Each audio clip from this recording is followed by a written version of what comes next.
मेरे भक्तों, एक छोटा सा गांव था। उस गांव में एक युवक रहता था। दिल से बहुत अच्छा, पर दुखों ने उसे अंदर तक तोड़ दिया था।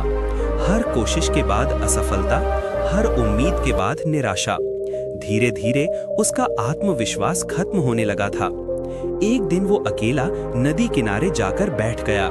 मन इतना भारी था कि आंखों से आंसू रुक ही नहीं रहे थे। वो आसमान की तरफ देखकर बोला, हे प्रभु, क्या मेरे लिए कुछ भी अच्छा नहीं बचा? तभी हवा धीमे धीमे चलने लगी और एक अद्भुत प्रकाश उसके सामने उतरा। प्रकाश खत्म हुआ तो वहां खड़े थे स्वयं हनुमान जी। उनके आते ही हवा शांत हो गई, पानी स्थिर हो गया और युवक की धड़कनें भी जैसे रुक गईं।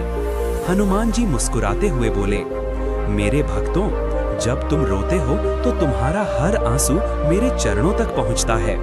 तुम ये क्यों भूल जाते हो कि संकट मोचन हमेशा अपने भक्तों के साथ होता है? युवक ने कांपती आवाज में कहा, मेरी हर कोशिश बेकार हो गई प्रभु, लगता है किस्मत मेरे खिलाफ है।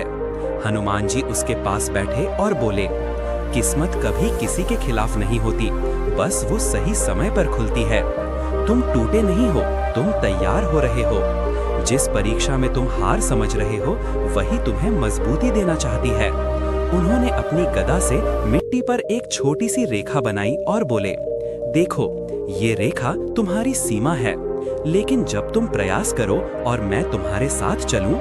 हनुमान जी ने अपनी उंगली रेखा पर रखी और वो रेखा अचानक लंबी होती चली गई, इतनी कि दूर तक दिखाई देना बंद हो गई। सीमाएं टूट जाती हैं, रास्ते खुद बन जाते हैं और किस्मत झुक जाती है। युवक की आंखों में उम्मीद लौटी।